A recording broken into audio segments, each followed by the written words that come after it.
Welcome back to another episode of Ways. My name is Mohammed, here with Osama. We have an amazing guest on our podcast today. It's been an episode in the making, and we're happy to have her on finally. Her name is Sofia. We're going to have a beautiful conversation, and what that conversation entails, that's for you guys to find out. Osama, how are you doing today?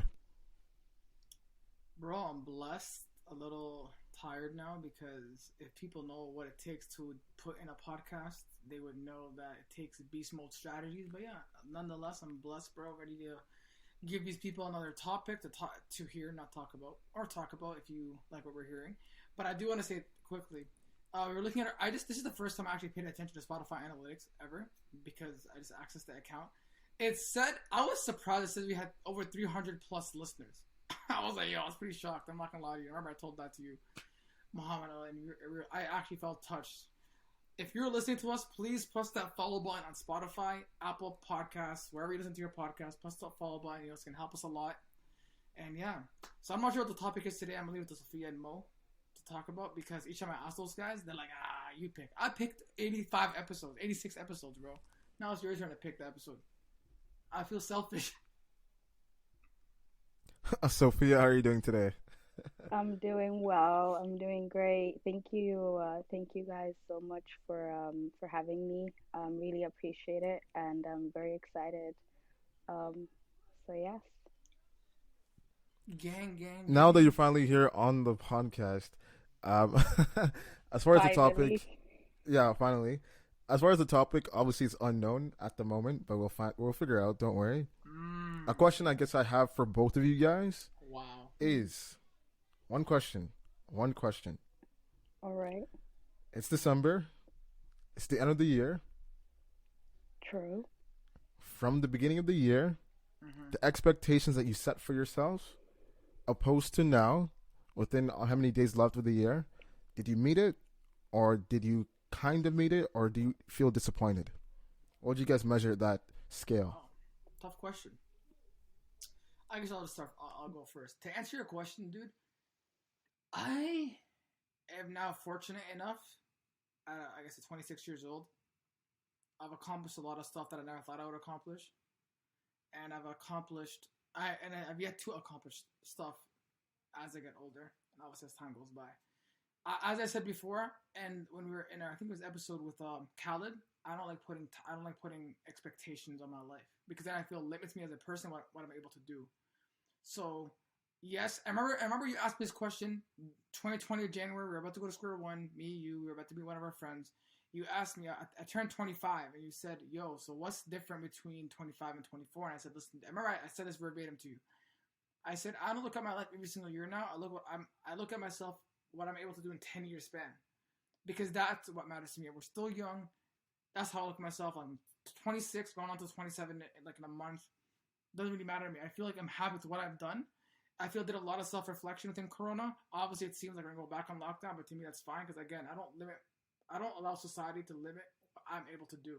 I'm still living my life regardless of what the circumstances are. What about you, Sophia?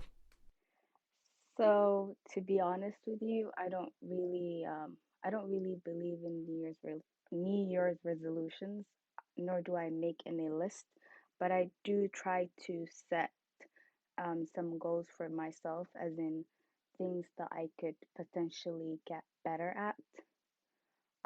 But think I don't think they've ever worked for me, especially looking back at the past few years, and especially with COVID, it's been really difficult to make plans, as in things that you really want to pursue. But so far, never really worked for me. But I do think that if you do want to make changes in life, you can start the next day or within the same day. That's how I feel, and that's how I believe.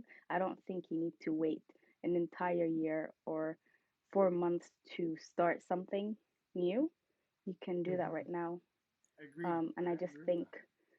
their lists and New Year's resolutions really limit you, if that makes sense. So, but yeah, Yeah. that's my 2 cents.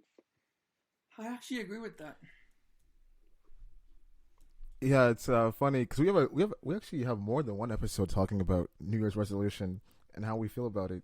And Yeah, yeah, like obviously, like you said, like you have goals and you work on it. So it doesn't mean like you have to wait until every 12 months to go back to yourself as far as self reflection, goals, mm, initiative. You can literally do that on a daily basis on a micro level, right? It doesn't have to yeah, be so miraculous as far as a yearly span. Obviously, the people who get things done, whether managers, supervisors, boss, CEOs, whatever, they take it a step further. It's beyond a day scale. It's literally by yeah, second, by hour, by minute, like quarterly. Like it's in increments. They've mastered the span of using your time effectively in increments, right? So I think the more that we do that on a personal level or on a work level, whatever level that works for you, as far as you're able to measure things out in a way that makes you a better person, more effective, whether that's through family, relationship, and just in general, whatever you want, then obviously that's a huge shift in your life. And obviously, for everyone else does it, that could be a huge shift in society as well, right? But I guess my next question to you guys is: we live where we live, obviously, whatever country you live in, respectively. The societal norms are things that we're tied down to, and we're a part of it. The question I have for you guys is: growing up, and obviously living right now in your 20s and stuff, societal norms that you are accustomed to, does it hinder you, or are you able to see through it? Like societal norms that we usually do, that you're supposed to do or expected to do in your 20s, is it something that you follow and live for, yeah. or is it something that has no effect on you? It's actually interesting how you said that. It reminds me of a beautiful quote I read, and I think it was by Denzel Washington. It was like, if you watch the news, you're misinformed, but if you don't watch the news, you're not informed. Basically, meaning the way I look at it is that you have to go out of a way to like get the answer that you need. You go do your own research. You go think on your own. Just because someone says something doesn't mean it's necessarily right. And with society, they just give you a guideline regardless if you follow it or you don't. Like a lot of people like myself and you, Mo, I can speak of. I guess I can speak for us specifically. Uh, there's a lot of things that we're doing currently that a lot of people within society would not do because it's a non-orthodox way of doing it. They're like, like, are you sure you want to do this? And it's like, are you sure you might get a lot of hatred for this for what you're doing? But at the end of the day, if I look at Malcolm X or like Muhammad Ali or Martin Luther King, Rosa Parks, like the list can go on. Those are people that did not go against. They went against society and like the teachings of society, and now you recognize them as like amazing people and like they've changed and they changed the world as we live today. So society is like that beautiful quote you used to tell you as kids: rules are meant to be broken. To an extent, they are meant to be broken. Like I'm not telling you go like shoot up some school or go, which recently happened in Detroit. Do not do that. Or go start swearing to your parents and do dumb shit like that. I'm saying that if there are certain guidelines you do not agree with when it comes to success, when it comes to life, or when it comes to marriage, yeah, break out of that atmosphere and go live your life. No, I definitely agree with Osama. You've made some really good points. Um, you know, honestly, living in the society, especially in today's society, it's really not easy. I'm not saying it always has been, but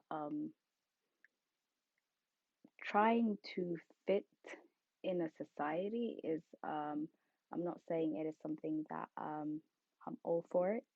Obviously, if you do have some thought, I mean, obviously, if there is, sorry, Don't worry, we ask very tough questions at ways, but beautiful questions at the same time. no, it's just, I'm honestly thinking about it, but the more I think about it, the more I really think about it, is just, it's really important to celebrate our uniqueness. And by saying that, I mean, you can't, sometimes your opinions are valid, and you should definitely, if there's something that you really want to fight for and you really want the world to know, you should definitely go for it. And you Yeah. shouldn't let anyone, or I mean, anyone stop you from doing so. Mm-hmm. And it's it's honestly a crazy world we live in. Uh, yeah, for sure. Everyone wants to, I mean, most people want to fit in the society, but I don't think that's what we were made for. I think we all have a message, or, there's a reason why we're in this world. And I don't think we're all supposed to kind of agree or have the same thought. Hmm. Um, but yeah, I'd like to add on to something you just said, because yeah, the way I personally look at society and its guidelines is like a timeline of your life. Like hypothetically speaking, each the three of us have a different timeline. Your friends, your family, your siblings, right? If you are going to, for example, when you were younger, you probably said by 25 I'm gonna be married. I'm 26, I'm not married yet. You probably said by 30 I'm gonna have four houses. Let's say by 30, let's say by 30 you only have one house. So when you set expectations and they fail, it's not. It's because they're not meant to happen at that time. You might have four or five houses, but not by 30. You might have them by 55, and that's growing to that pace.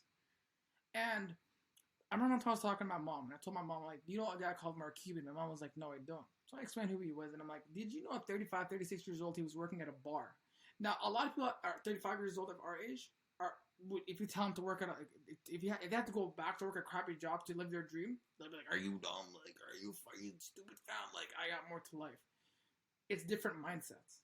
Not a lot of people are cursed with a Michael Jordan mindset or Muhammad Ali mindset or a Kobe Bryant mindset. Rest in peace. Not a lot of people have that mindset, and a lot of people do not. Unfortunately, there's certain people who I talk to, like you guys specifically, having conversation with you both makes me feel like, oh damn, like they have amazing lives that they're gonna they have amazing lives that they're gonna live in, regardless of what manner you're gonna live it in. I do know you guys have the potential to live those lives if you choose to do so. Yeah, beautiful answers from both of you guys. So like Osama said, pretty much what I got from you was proceed with caution.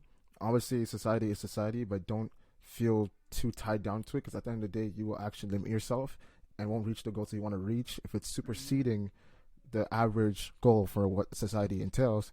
And then for Sophia, what you said was just the uniqueness, right? Like the fact that you are who you are, and you should celebrate the individual self because at the end of the day, no one is you. No one's ever gonna be you. People either look down or up to you. So why not take that time to know who you are and being Mm-hmm. comfortable with that, right? As far as And then, myself, when I think of the question societal norms and stuff, it's funny because like someone knows like growing up, it's just all about doing like we're just like the most egotistical people in the world and stuff, right? facts. And for me, it was the individual self. Like the individual self was what mattered. So that like uniqueness, I wanted to push it to the highest level possible because either people look up or down on you, right? So I wanted everyone to look up towards me. But I didn't know that using that ego, whether people looked up to me, the people who looked down would feel so negative towards me because of how I was to them, as far as my interactions, whether I was being rude, inconsiderate, selfish, like just ugly in the worst sense. And you don't realize that until obviously you see it and you're able to break through that perception, right? So I think for myself was once I got around like 14 and 15, obviously I didn't make the decision then, but I knew eventually like once I got older, God willing, I would have to step away from the individual self and just focus on society overall and step into that. And I think that's where I am now. Like I think, thank God, within the past 2 years, the individual self of me, I haven't really been focused on it because I already know what I can do with that. And obviously, like Osama said, you're always gonna work on that. I'm not gonna live myself towards what society thinks, but at the Mm-hmm. same time, I want to know what can we do to really change society because people think as if you need to be a president or you need $1 million to create change, but it can literally be 5 words you can say to someone. It can literally be pulling someone out of a boat or an accident. It can literally be Yeah. just waving towards someone. It can literally be just taking notes for 30 minutes. It could, that small decision, that small initiative could be turn out to be the largest thing on earth within the next 20 years in that supposed land, city, town, or wherever, Yeah. right? So I think for me, it's just like focusing on how I could be a part of society to create that change. That's the mindset I've been on the past two you years, and I know, think that's the mindset I'm gonna have going forward. Mm-hmm. You know, it actually, what you just said reminded me of um, like a paragraph I read the other day. It was in a quote, and I'm sure maybe you have both probably seen it. And it said that sometimes and it really made me think a lot because it's true. It said sometimes, you know, we don't really understand and we don't listen. We listen to respond back to something we hear. So Uh-huh. when a person says something, or you know, um, they're trying to open up to you, and they're trying to um, tell you something about what they're going through, or something that Yeah. they found really interesting at times. And I hate to say it, I am very guilty of this. I do this sometimes myself. And sometimes we don't really listen. And I feel like sometimes society itself, when I say society, I just don't mean the society itself, I mean the people included as well, Mm-hmm. um, have like, I think we don't really understand. And I think that's the reason, or maybe that's one of the few reasons why we have a difficult time adjusting to the society, because we aren't able to fully understand, and that's because we aren't able to listen. You know, I remember. It's funny that you said that quote because we had our conversation with Henny, which Mm, now seems like a while ago. My first conversation with him was over the phone because we used to have a lot of conversations before we used to bring our guests. If we asked them to come on, we don't know them personally. And I remember we were talking about the difference between hearing and listening. Like there's just hearing to respond, and there's listening because you actually care. So just going back to what you said, Sophia, and I feel going back to me, Mo, where we have sometimes we go to the mosque, and a lot of young kids know us because we used to volunteer with them a lot, and that we were more like there. So when they see us, they always want to inquire knowledge. They always want to be like, "Yo, we want to ask you questions." I think I've already mentioned this before, but I think one thing that broke my heart is hearing this one kid saying when he wants to inquire about something, who should he go to? The sheikh was like, you can go to a sheikh, you can go to your parents. He's like, oh, if you can't go to them, let's go to your friends if you feel more comfortable. He's like, what if you have no friends?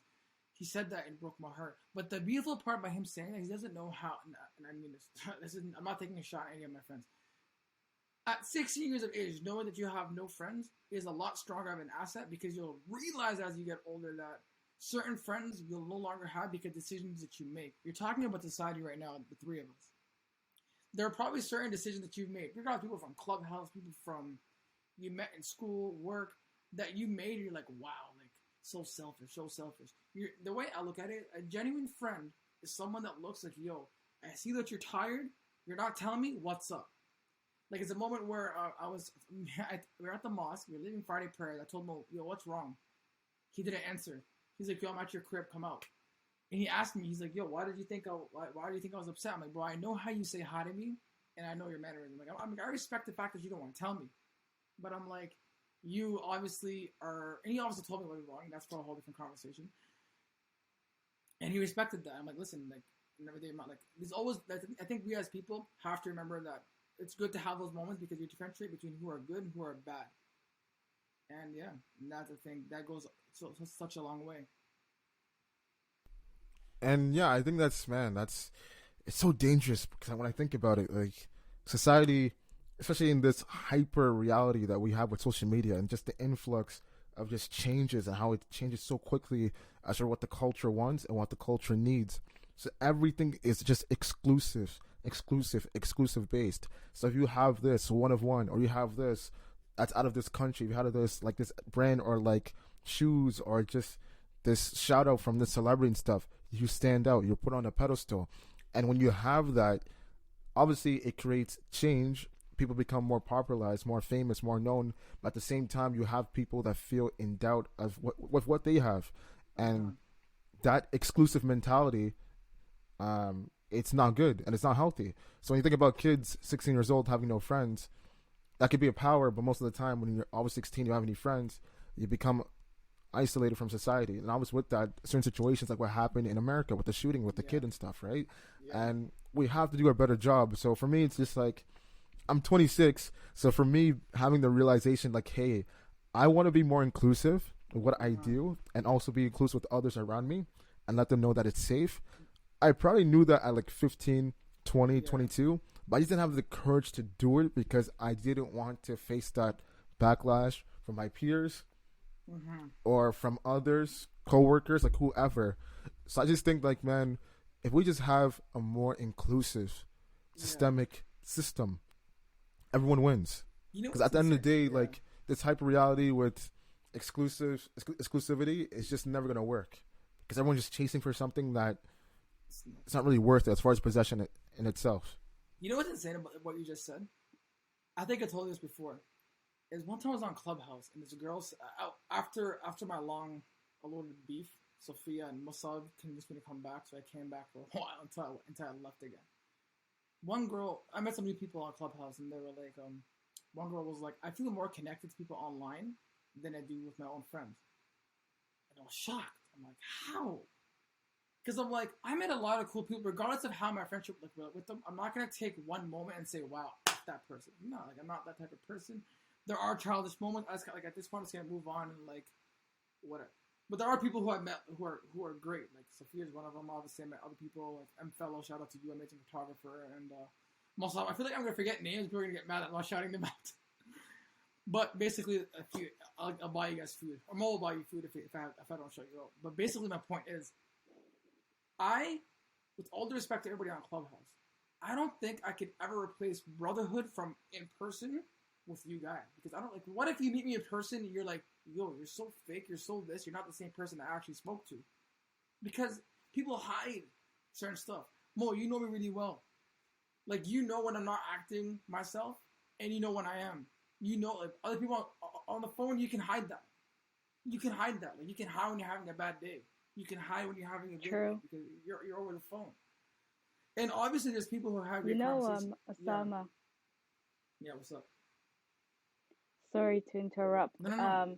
Interrupt all the time. But honestly, though, to be honest, like, I'm not trying to hurt anyone's feelings, but I do feel that, I've made a lot of successful friendships. I've met a lot of great souls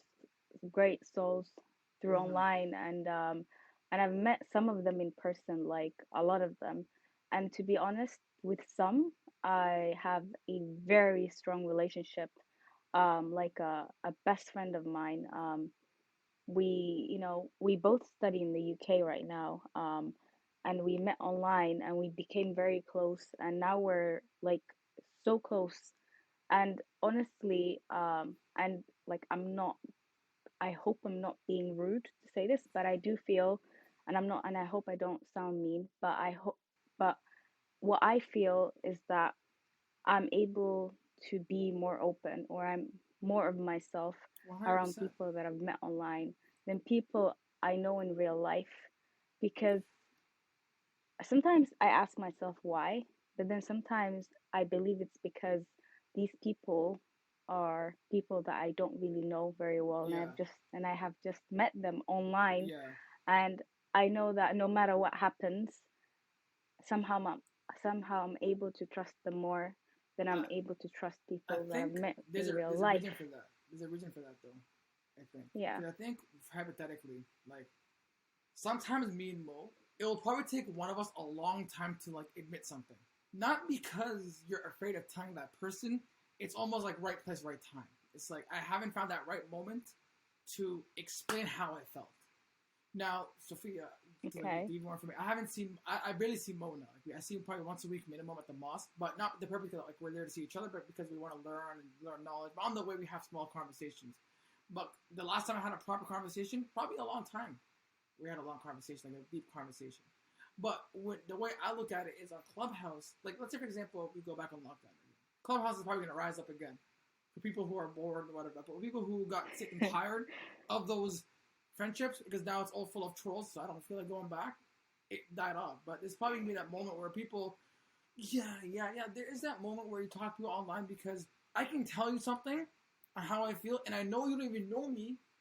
So now it's like, I don't care what you do with that information, because 9 times out of 10, or 9.9999 times out of 10, you're never going to meet me. You're not going to know who I am. But with someone you know personally, the reason people get scared is because they're scared of getting confronted by someone who knows them really well. Mo has been there for me when he put me in my place. And we spoke about this recently, maybe 2, 3 weeks ago. We both said to each other, like, we're so glad we're in each other's lives. We're in each other's lives because we put each other at stops when we felt someone was going too far in certain situations. Like, we're like, yo, I think twice about this. We're always there for each other. Clubhouse is great. I met a lot of good people. I met some people, like, I think my favorite person, I'm going to say this right now, who I met is Was. Shout out to that guy. I haven't spoken to him in a long time, but from someone who I met, he was like a lovely individual, smart, always makes you laugh, always wants the benefit for others. And other people are like, yeah, they're cool, they're neutral. I haven't spoken to them in a minute, but I just think that there are people on Clubhouse you're gonna have better connections with, and you'll obviously share different stories, and through that you create a better relationship. And there's people in reality you will take your time telling them. That's because you don't want to get reprimanded for something. You're scared to tell them. You're probably scared to tell them. You're probably scared to see their reaction, and I fully understand that. No, I agree. Honestly, like you said, I've made some great friendships through Clubhouse, met amazing people like you too, you know. I actually remember, Osama, how you introduced me to Muhammad. Oh yeah, can we talk And about you that were like, story? Like, yeah, the guy with the Android. So funny. Yo, no, I honestly, remember. He's like, no, the way you just introduced him to us. I don't remember who was in the room, but then you were like, oh, this is my best friend, and I immediately knew because he speaks very. I mean, he was speaking highly of you before I met you on yeah, Clubhouse. because But I mean, So like you, funny. we all need that friend, like not just a friend, a you know, brother, sister, who just tells you things straight, not someone just. it's funny. Is I think one time we're in a Oh, clubhouse room and me and Mo were just roasting each other, right? And people were like, "Yo, guys, like, stop being rude." And then we're like, "Yo, we know." I'm like, "This is like 1% of what you guys see. Like, if only you see us when we're going at each other." But yo, It was like so funny. all jokes aside, I think I've always said this, and we mentioned in the past with me and Mo's relationship from since we met till now. I was fortunate. I think we're both fortunate. I think you can agree with this. I think we're both fortunate enough the 10 years span that we had to view other friendships and like what was real, what was real. Because now, like, you'll always hear me say, no one can ever not hear me say, yo, Mo has made me a better Muslim. I can say that because like I was. He made me go to the mosque. And you know what? By the way, I was watching a video today, which really stuck with me. Sheikh Mufti Mek was like, okay, so you want to get married. Give 1 point to put a number one. Sorry, put a number one beside iman and akhlaq, which is manage. People who don't understand Arabic. And then he's like, okay, for family, good family, put 0. For good job, put 0. Millionaire, put 0. Boom, put 0. Right? Go on. He's like, what number do you have? He's like, you have 1 million. He's like, now, if you have no manners, no akhlaq, put a 0. Everything is meaningless now. Just because you're rich does not necessarily mean you're gonna go to heaven. Good job, buddy. Where are you spending your money? Just because you come from a good family does not necessarily mean you have a good future. That's because your family worked their asses off, not you. Just because you have good friends doesn't necessarily mean you're gonna make bad decisions. I believe this, like, for me to come full circle with this, you have to also work on yourself. Like Mo, and like what I love about him is like we both have this like Mamba mentality. Like people who are listening, where we do push each other. We don't like. How many times have me and you, like when we start something, like you're like, nah, you could do better. Now you could do better. Now you could do better. Not because you want to be rude. It's like no, like we need that top quality product, and that's why, like that's why we work together so well. I pretty much everything else someone says is true. Like, because the thing is, people only see what's like obviously in front. They don't see what's off screen. So it's so funny. But I think overall, it's cool how you guys were talking about like friends in reality versus friends online, and I think about Reddit because when Reddit became a huge thing around like I don't know 10 years ago, it didn't make any sense to me. I didn't really see the point of it because for me it was just like, hey, all my friends, Osama and everyone else, childhood friends, I know them for like 10, 15, 20 plus years. I'm good. I don't need to really make friends online. And at that time, social media wasn't really what it was. And as social media kind of changed, Reddit just became bigger and it became this hub where any subject, any topic, any core concept that you're looking for not only can you find on Reddit, it was so explained. It was explained so well. The community was so loved and behold. Like when you actually jump into Reddit, not only do you find out you can find an answer for anything, you will actually find that people, different races, religions, ethnicities, whatever parameters you want to put on, Yeah. they are all together. They are a hub. Like you know how it takes how they say like it takes a village to raise a child. Like Reddit is that thing. People will Takes actually a village bring you to raise in. a child. Yeah, that's the It's saying, right? true. That's a tough quote. That's a tough Bro, quote. it takes a village to raise a child. Think about it. Like, It's and true. not to make a left turn, but make a left turn. When you think about violence, especially gang violence, the fact that most of it are teens, young adults, young teenagers. Yeah. What comes from that? Whether it's a one-parent household, so that means you either grew up with a mom most of the time, father was in jail, or you grew up with a dad. Mother was just, or parents were just divorced, right? Yeah. So you grew up in an area where the proximity was so much people, the influences are bad. All you see is drug dealers, all you see is pimps, all you see is prostitution, all that It also conversation. You started off talking. It It plays a also, thing, man. It's gonna yeah, go on. It Yeah. also depend. No, sorry. It also depends on the social background as well. Like, what kind of a social background do they come Yeah, from? Because that 100%. really puts them in a position that can influence them in a good way or then in a bad way. But This go topic is on. gonna trigger me because I remember one Why? time me and Mo had an argument about this a long time ago. This is early on Ways. Oh, I remember We were waiting this. for we were waiting for your brother. We were waiting for your brother to finish work, right? I think it was like we want to eat out for like iftar for Ramadan, and this is at the time where for people who don't know, Waze was like I think it's like 2019 time. I want to say 2019. Waze was like in a time where we don't know what we were doing, next steps. Like let's say things were failing. Alhamdulillah, everything's like up to par and all the way up we go. But I remember we were having a conversation with someone, and I'm like, something about this whole same story. I was like, yo, I hate it when people complain that they had a bad upbringing and they can't do anything about it. Because to me, that's just disrespectful to people who I look up to and to people who I know had a bad upbringing, regardless of your social status. You can change it. Because when I look at people like I remember I said to you, all those guys, and I remember you said, but those guys are different. I'm like, listen, I agree they're different. I agree like they had a certain like willpower to change. But if we're gonna sit here and one day pray, God, give me a better life, you have to take that first step. You got to prove to God that you deserve that better life, because millions of other people who are working and haven't gotten that better life for whatever reason it may be. And I believe strongly, and people get mad at me for saying this. I'm like, look, not everybody who's born in a wealthy family ends up being successful. But there's a lot of people who are born in crappy conditions who look at their life and say, yo, it could be the dumbest thing. It could be in this room. Like, you're in a room, one day I'm gonna have 15 bedrooms or whatever. And that might be your goal because you have something that's an insecurity and then you work on that. You're like, okay, what's my skill? My skill is basketball, boom. And that basketball player ended up being Kevin Durant. That's the way I kind of look at it. And I'm not trying to tell everybody you have to be like that guy, but you can't complain and not do anything about it. That legit triggers me.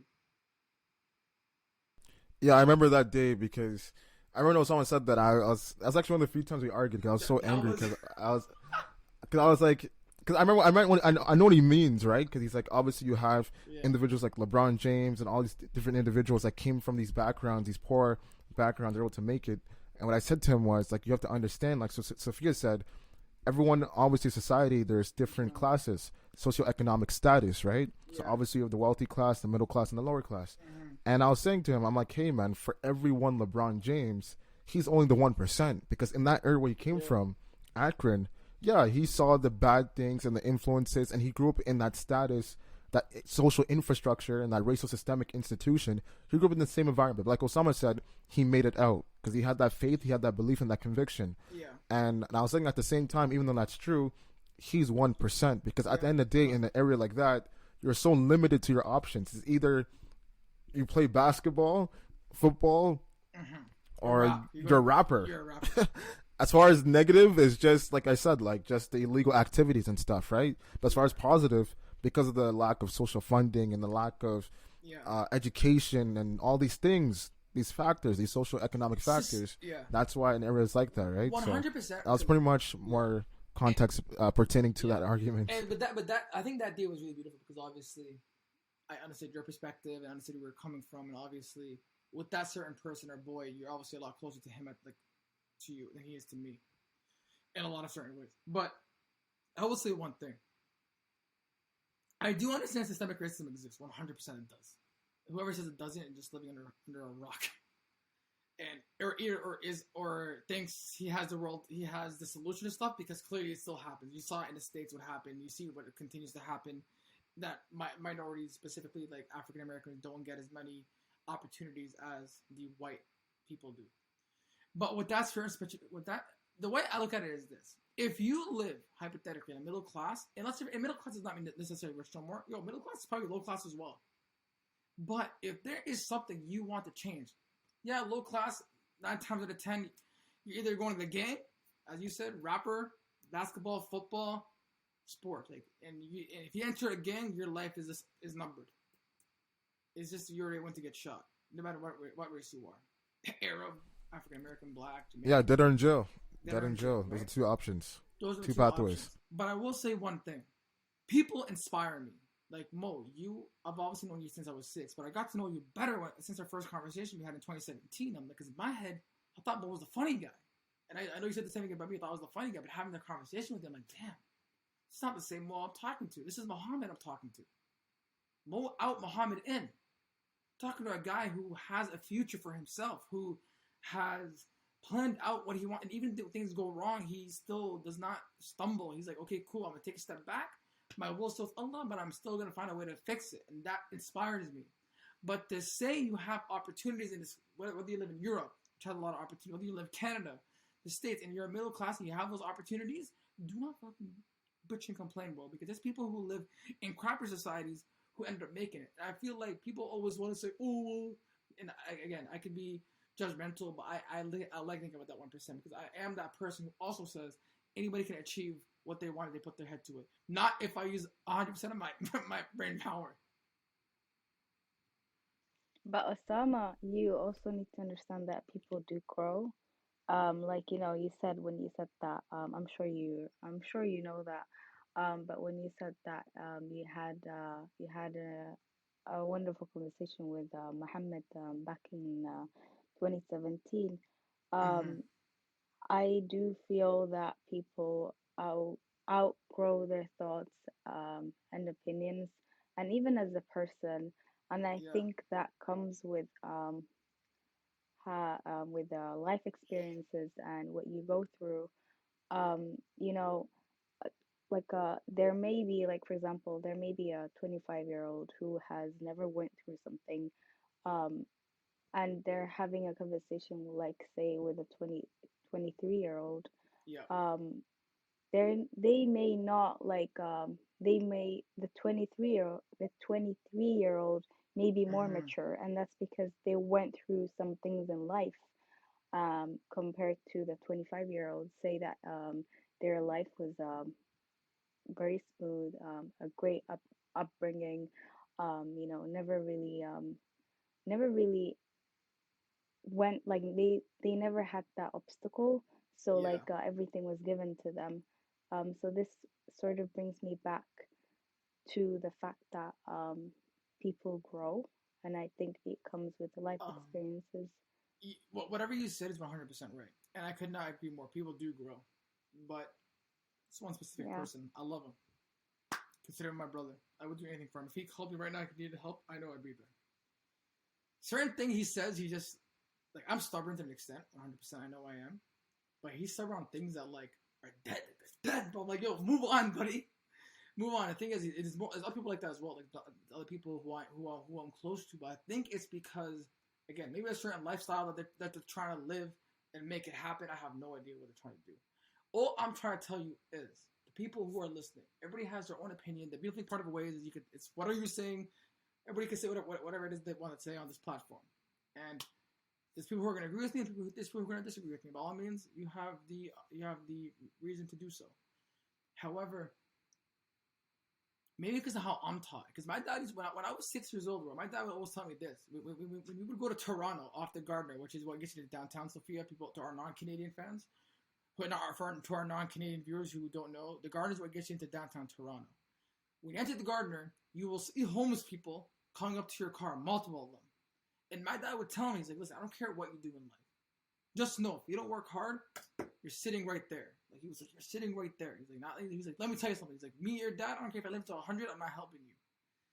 So he built the fear in me of being poor and homeless. That's how I was built. I'm like, and I don't like being people who are lazy. I don't like being people who complain a lot. When I'm with Muhammad, actually, because when I'm with Mo, it's always a joke. When I'm with Muhammad, the guy who wants to advise me, the guy who wants to build me and better me, and I better him, that's what I want to be with. I don't want to be with someone who complains all the time and who is going to, like, say the world is against me. Yeah, bro, the world's against a lot of people. And if I have to hear your story or Muhammad's story, it's probably, we're going to have a crying session because everybody goes through so much heartbreak. The difference is what you do with that crying session. That's really the big difference.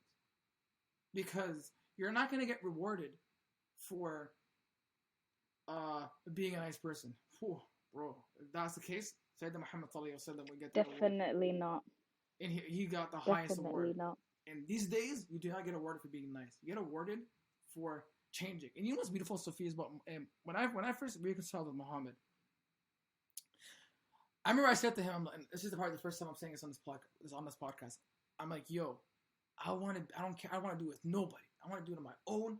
I don't care about anybody. Everybody's opinions. Boom, boom, boom, boom, boom. He said to me, he was like, listen, bro, I admire that. A lot of people did.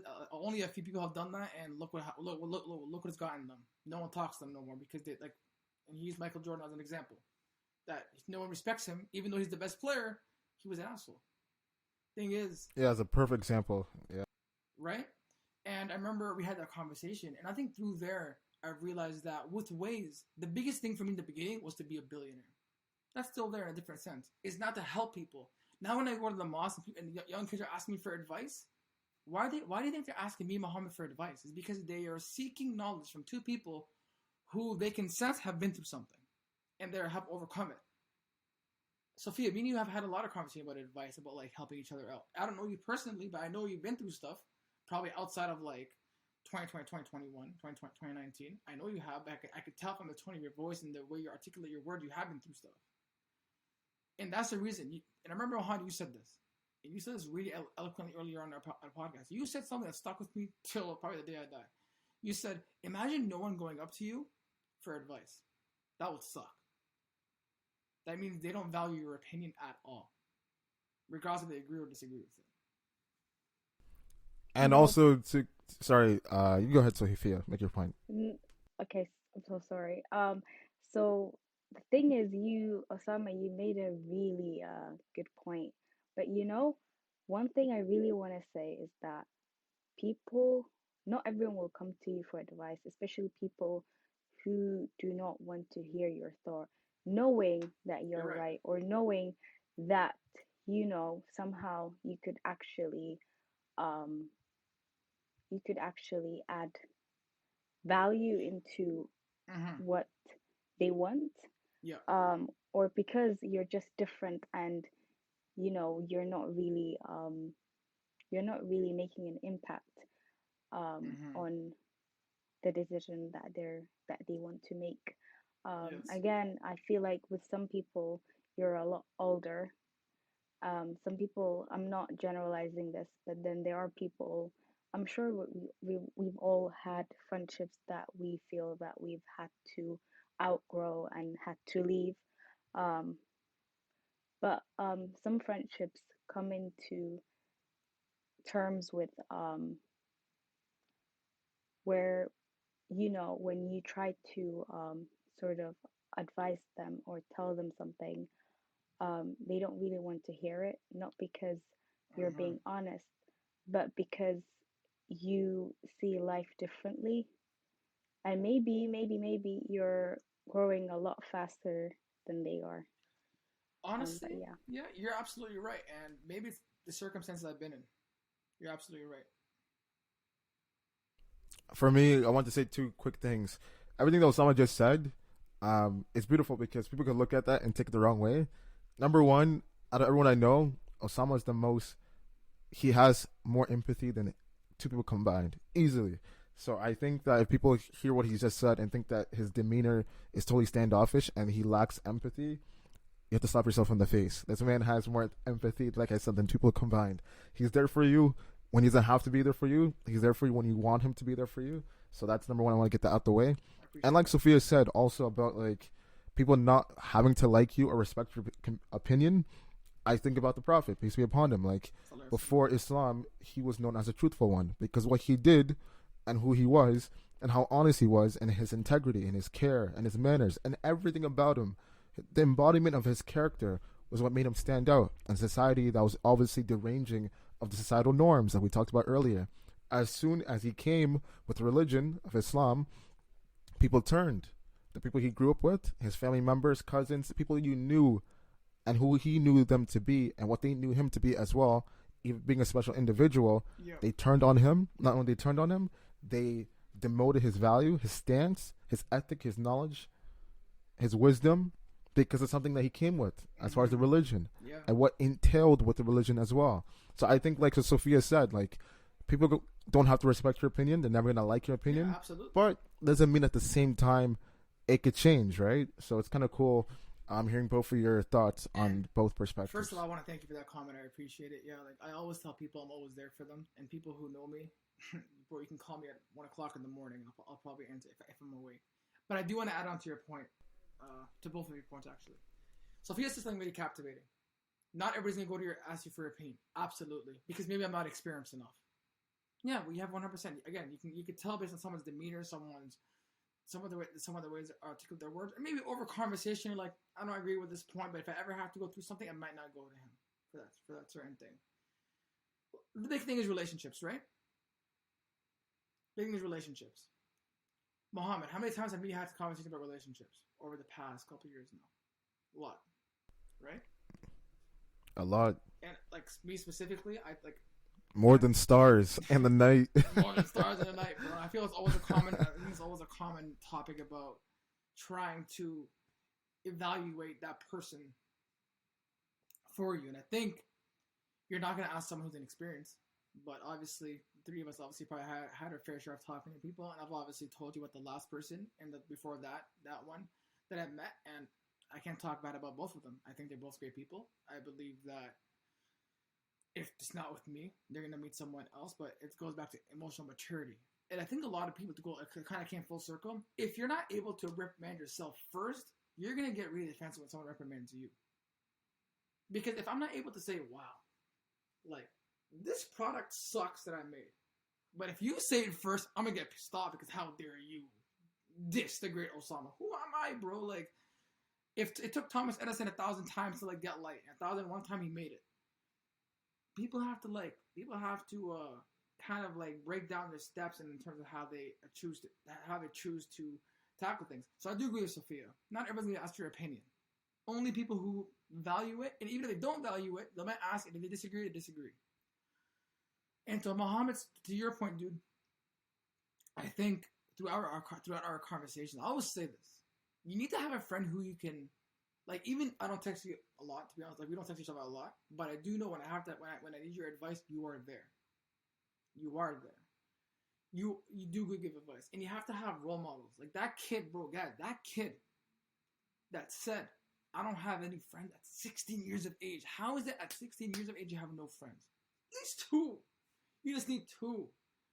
That's it. And you have zero that you can talk to, bro. At 16, you said we had big egos. Me specifically, I can go to a different group. You can go to a different group. Like, it's not like we had one group. We had major groups we can go to. It's like, oh, the funny guys are here. The funny guys are here. But I did not want to be the funny guy, because a lot of people always get mad when I say this. The funny guy does not get respected. The funny guy just is there. It's like when people are like, yeah, like they're your boys, they trust you, they're whatever. But like you're that funny guy. Like you're nothing else. You're probably a dummy. You're probably making them laugh. And they probably don't respect you. They might like you, but they probably don't respect you. And I remember we had this conversation a couple years ago, and I said, I have to get out of that phase. And now I do. People don't want to chill with me no more because of that reason. I'm like, good. Alhamdulillah, bro. It just shows me that I don't need you in my life. People need me more than I need them. They need my existence. They want my existence. I don't need their existence, but I don't need their friendship. You just need it for your own purposes. I You don't need know, it. Yeah, what's up? Interrupt me, Sophia. Be rude to yo. you Someone know, shut up and let me talk. What's up? um, so you just so basically this is not random, but it kind of relates to what you just Yeah, said. what one? So sometimes I'm sure we've I'm sure all made a prayer in terms of, oh God, if this person is not good for me, One please hundred do percent. remove them from my I life. did. I did that today. And then and then suddenly you see this person is just like fading away from your life, or just somehow hmm like they're no longer there, and then you're just wondering why. And then it just takes some time for you to realize, oh, I've made that prayer, and you're just in peace within your, and you find this peace just within yourself, and you're not Yeah. questioning why. You just know the reason why they're not, why they're no longer in your life. And I think that's just so beautiful, because sometimes, we try to look for answers, but hmm sometimes, God has shown us, or has revealed the answers to us. I want to But ask yeah. both of you guys that question. I Mohammed, have a question. I want to hear. Oh no. What's your question? I'll ask my question after. I feel like we've been interrupting Mohammed. What's your my question, question is Vice? literally what Sophia said. It's I want to ask both of you guys, Go for it. why do we make it so hard for ourselves? Like, how much is the price for inner peace? Self. Because every person you talk to, if they're going through a problem, whether it's small, medium, or severe, obviously it's a solution to it. But at the same time, that solution might come with losing that relationship or that friendship or that companionship with someone, and we don't want to go through that. Like, why do we make it so hard for ourselves? Like, I why is there think a price for inner peace? honestly, bro, I think it's almost. I don't know. I think the man's gonna be a little bit contradictory, but I think it's a situational in this sense where I think a lot of people. So I'm gonna talk specifically about relationships. I think we can all agree to some sense. Some people in their heads, when it comes to relationships, they know here it's not good for them. Here, it's harder to get attached from that specific person. Job, friend, name it. I think it's you're trying to tell yourself there's peace, and I've had conversations with this Sofia in the past, and she agreed with what I'm gonna say now. She disagreed with what I'm gonna say now, but I still have this thing. A lot of the times, it could be right place, wrong time. It could be wrong time, wrong place. It could be wrong place. No, I mean wrong time, right place. But either way, I think your inner peace is much more important. Like, for example, the last girl I was talking to, amazing girl, would never want anything bad to happen to her. But she was respectable. She sent me a voice note. She explained how she felt, and to me, I was like, oh damn, I respect that. And I don't know, I'm sharing my life out here, but for people who do know, yes, your boy is respectful, and I'm like, okay, cool, I respect that. But other guys will be like, this is where I want to differentiate man and guy, because people keep saying men are trash. This is how you differentiate between a man and a guy. A guy, to get his inner peace, would talk trash about the girl, will belittle that girl to make himself feel like the dominant alpha male. Yes, your inner peace is going to be hurt, but you're gonna be much more peaceful after time. People don't, what they don't understand, like I think love is like the gym. Over time, you get bigger. Over time, that love strengthens. Over time, that hate fades away. So I think your inner peace will slowly come back, but you have to have that faith.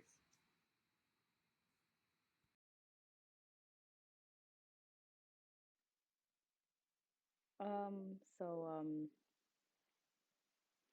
honestly, I have for I think a lot of people know me for that. I'm such a nice person, and I do believe that Facts. I'm a nice person, and I'm a very kind Facts. person. But to a point. Once I've made the decision to let you leave my life, or to let you go, that just means that, that is it. No coming back, or no going back and forth. Mm-hmm. Um, don't really like to put this out there in the public, but recently I've decided to end a friendship. Um, and it's so funny. because I always thought this friendship meant so much to me. And it Mm-hmm. truly did. But then, when Muhammad spoke about inner peace, Yes. um, it's funny because I actually I decided to end that friendship for good.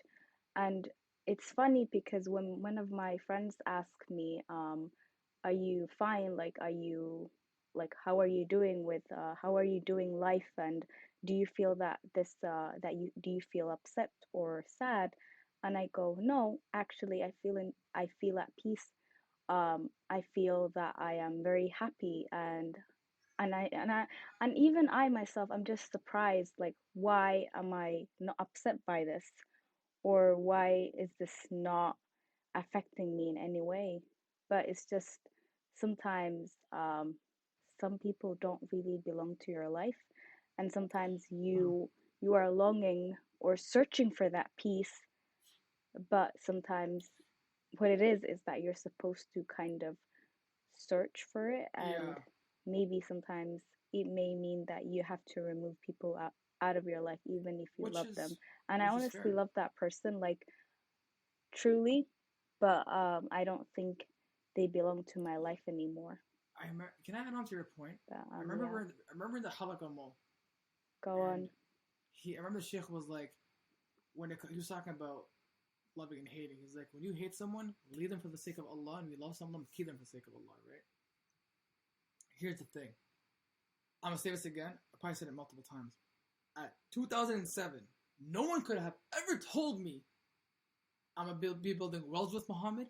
I'm gonna be building a business with this guy, and we're gonna be doing speaking events one day. No one could ever tell me that. However, it doesn't necessarily mean if you beef someone today, they won't be in your life tomorrow. Because going back to what Sophia said earlier, growth. Maybe you're grown, maybe they're not. Like there could be a girl I talked to in the past that could be in my life tomorrow, but that's because she hasn't yet grown yet. And I think it's better off. And obviously, the older you get, you start realizing who was fake and who was not. And that's obviously through growing and through elevating yourself to the next level. But I want to hear Muhammad's answer, bro. You keep asking questions, guys. Answer your own questions. Answer your question, bro. Yes, please.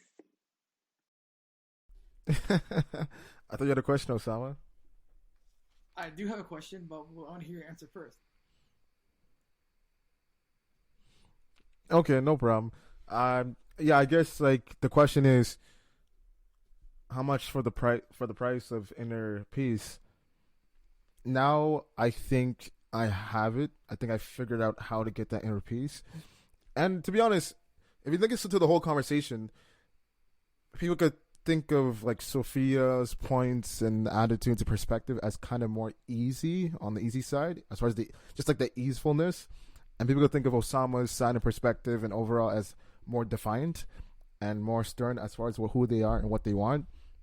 So I think for the price of freedom, just to have the inner peace, it's somewhere in the middle, man. It's somewhere in the middle. If you can somehow figure out, like Sophia said, like ending that relationship with that friend, if you can somehow figure out to be definitive on your position, what you want for the better to get that inner peace, but at the same time, figuring out a method, whatever works for you, that easefulness to just transcend and move on, somewhere in the middle, just that perfect trance. That's really the formula. That's the goal. And I think for me, it's all been about figuring that out. And I think I kind of been able to get more better at it as I got older. So I think that's pretty much it for me. Like how to have that inner peace as far as anything is to have that position, be okay with it, because being comfortable, conformity is being comfortable in what you want to do, and then therefore figuring out that method that makes it very easy for me to move on. So therefore, I'm okay. Like Sophia said, not regret about it, have any double thoughts, back steps, and regrets. So as soon as I'm able to do that, my life moves on. Okay, like Osama said on the timeline, and that's it. It's nothing very. It's very simple. It's not something that's overbearing. That's gonna give me a lot of stress and confusion because who needs that, especially in a time like this that we're living in, as we all said before, Facts. right? So I think that's it. That's really the answer. And Honestly, yeah. remember, this is something I also told myself. every beginning, no, sorry, every ending is a new beginning, whether that's a relationship, a friendship, whatever it is, every ending is a new beginning. Because when you end something, there's always going to be something that is meant for you, that is way better for you. And this is, the, I mean, God Himself said this. When things aren't meant for you, He gives you something way better.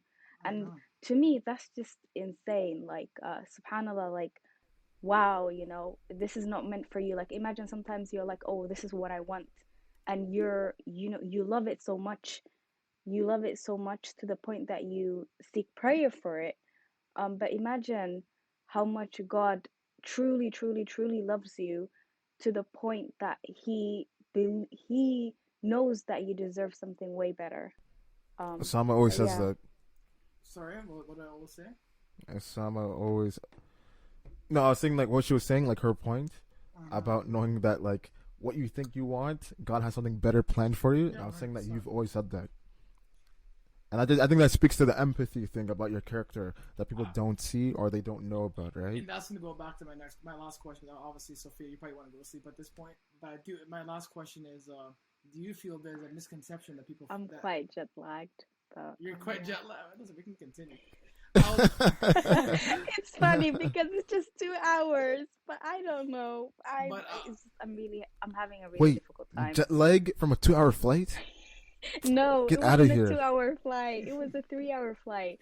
But London is Oh my quite god. huge, so I live quite 3 hours jet lag? That is so. no, no, no. I live quite close to the central, so going to the airport, so Heathrow, takes quite some time, all right? So yo, please. shout out And to then, some Musab and adjusting. fellow. If it's not more than Yes, 7, Sherry, Mus'ab, Mu'tasim. I no listen. I because if you it's said not more than Heathrow. 7 hours, if it's not more than 7 hours, I don't think like. That's I, facts. really, I think I'm like Osama. I don't want to hear any excuses about jet lag. Wow. But I do want to ask you guys something. Canadians are going Yo, against me look, right yeah, now. Wow, I see. misconception about Canadians. We're not all nice. We do like to roast, but that's just when you get Yeah, to I this level. realize. With the I fly realize. across, with the But fly Mm, across. I do want to ask you guys something. inshallah. Um, uh, because obviously, Muhammad, you just said about me that you're like a lot of people find a misconception about me. Like I'm not like caring. I'm not because I think they always see the I don't know the mob mentality where I don't care. But when you get to know me on a one-on-one, like because I like giving one-on-one advice. Like, if you want that endearing advice, by all means, I can give it to you. But you have to ask me one-on-one because I'm not gonna give it to you in a circle. That means you don't care to know my answer. But is there a misconception about you that you've heard from other people that someone else has said about you and it has hurt you because you're like, yo, this person's hasn't got to know me yet.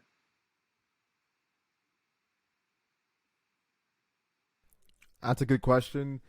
Sophia, do you want to go first? No, actually, go. You go first, and then I'll join. Uh, you know what? It's a beautiful question. To be honest, Osama, I wish I got that question more from people now. But the thing is, I got that when I was younger, and obviously with that, I decided to change for the better. So obviously, alhamdulillah, thank God I don't get that now. But at the same time, no one's perfect. So I'd love to get that now to obviously know what to improve on. Yeah. But as far as the misconceptions, if I had to think, I would probably, yeah. As far as the misconception, I would definitely say what actually hurts was yeah, you know, just because the thing is, people know me, they'll think like, oh, I'm an easy guy and stuff, right? But obviously, the more you get to know me, you'll see like more the complexity to who I am. So I guess as far as the individual, I was. He knows everything about me, obviously, but I guess for that time span that we had between each other, I was really tough on the person, rightfully so. Obviously, being older now, I would have done it a different way. But the fact that I was so tough and stern as far as what I wanted from him and the expectations and all these things, for him to tell me that it was because of how I was to him, as far as that tough love, and the avenue as far as the love that he wanted was more easy, but I just didn't have the time for it. I guess knowing that the person was suffering so bad, and they felt that I couldn't be there for them, even though they knew I was there for them, but they couldn't go towards me because of that reaction instead of response mentality that I should be giving towards them. That's what hurt me the most. So definitely with that, I obviously had to self-reflect and made sure that I was cognizant of that going forward with anyone, because the last thing you want to do or know is that someone needs you and they want to give it to you, but they're scared of the reaction that they might give you. Actually, you might give them, and through that they suffer. And like we talked about the whole episode, it's all about preventing that. And if that does happen, being there to alleviate the pain. We don't want to add to it. We want to remove it. So I think that was it for me. What about you, Sophia? So, Osama, you said, sorry, could you please repeat your question? Wow, you ain't listening to this joke. My question is, what's I am She was listening, hearing. but She no, was I am hearing. listening. She was hearing. Yo, everyone. Now the excuse is She's she's hearing. jet lagged. Now the excuse is she's jet lagged. No, I'm playing, guys. You like to have fun at work. Yeah, she's jet No. lagged. Wow. I'm playing. My question was, what's the misconception you heard about yourself from your friends from someone else that really hurt you? Okay, because you're like, yo, that thing he said about me is not me. Oh, Or okay. she. So I wanted to be sure that was the answer, or I mean, sorry, the question that you were asking. But one thing that I remember till this day, I think about it. A person said to me, it was actually a female. She said, "I'm very self-centered," and I was very surprised because I don't see myself as a self-centered person. If anything, I put myself second or even third times sometimes if that's a possibility. It's always about me. It's always not about me, sorry. It's always about people and friends. And just That's so funny. recently, It's all about I me. know. And then She I said, was like, she literally said all that. Like, it's all about me. I was like, what? All eyes on me.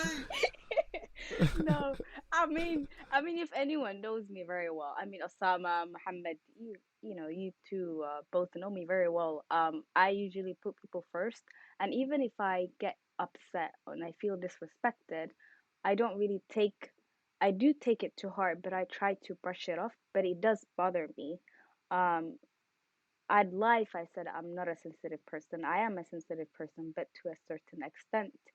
But that really, till this day, I think about it, and even though we've made peace, I can't look at that person the same way that I used to, because it's just, to me, it's just like I've never really put myself first, and like now I'm learning how to say no, um, Facts. because if I don't feel comfortable about something, then I don't want to do it because it'll irritate me. If anything, I'm just satisfying them and I'm not satisfying myself. Um, Yeah. but yeah, just recently, honestly, just recently started learning about this and telling myself that if I don't want it and if I don't want to do it and if I don't think that it's bringing me any peace, then I Don't do won't it. do it. Facts. And learning how to say no. But yeah.